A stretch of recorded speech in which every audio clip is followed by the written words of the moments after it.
ನಮಸ್ಕಾರ. ಈ ದಿನಕ್ಕೆ ಸ್ವಾಗತ. ನಾನು ಶ್ರೀಯಂ ಪವಿತ್ರ. ಬೆಂಗಳೂರಿನಲ್ಲಿ ಮುಂದಿನ ವಾರ ದಾಖಲೆಯ ಚಳಿ ಎದುರಾಗಲಿದೆ. ಹವಾಮಾನ ಇಲಾಖೆಯ ಮುನ್ಸೂಚನೆ ಪ್ರಕಾರ ನಗರದ ಕನಿಷ್ಠ ತಾಪಮಾನ 12 ಡಿಗ್ರಿ ಸೆಲ್ಸಿಯಸ್ಗೆ ಇಳಿಯುವ ನಿರೀಕ್ಷೆ ಇದೆ.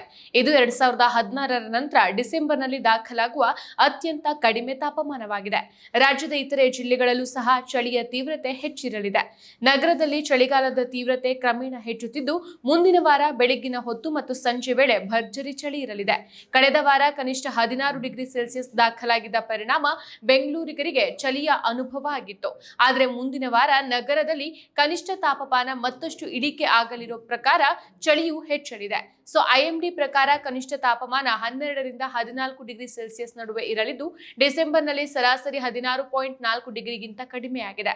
ಅಂದಾಜು ಪ್ರಕಾರ ತಾಪಮಾನ ಇಳಿಕೆ ಮುಂದುವರೆದ್ರೆ 2016ರ ಡಿಸೆಂಬರ್ 11ರ ನಂತರ ಅತ್ಯಂತ ಚಳಿಯನ್ನ ಬೆಂಗಳೂರು 2025ರ ಡಿಸೆಂಬರ್ನಲ್ಲಿ ದಾಖಲಿಸಲಿದೆ. ಆ ವೇಳೆ ಕೂಡ ನಗರದ ತಾಪಮಾನ 12 ಡಿಗ್ರಿ ಸೆಲ್ಸಿಯಸ್ ತಲುಪಿತ್ತು. ಉತ್ತರ ಮತ್ತು ಕಲ್ಯಾಣ ಕರ್ನಾಟಕದ ಹಲವು ಜಿಲ್ಲೆಗಳಲ್ಲಿಯೂ ಚಳಿ ಹೆಚ್ಚಿರಲಿದೆ. ಬೀದರ್, ಕಲಬುರಗಿ, ವಿಜಯಪುರ, ಯಾದಗಿರಿ, ರಾಯಚೂರು, ಬಾಗಲಕೋಟೆ, ಬೆಳಗಾವಿ ಮತ್ತು ಧಾರವಾಡದಲ್ಲಿ ಇಂದು ಮತ್ತು ನಾಳೆ ಚಳಿ ಹೆಚ್ಚಿರಲಿದೆ.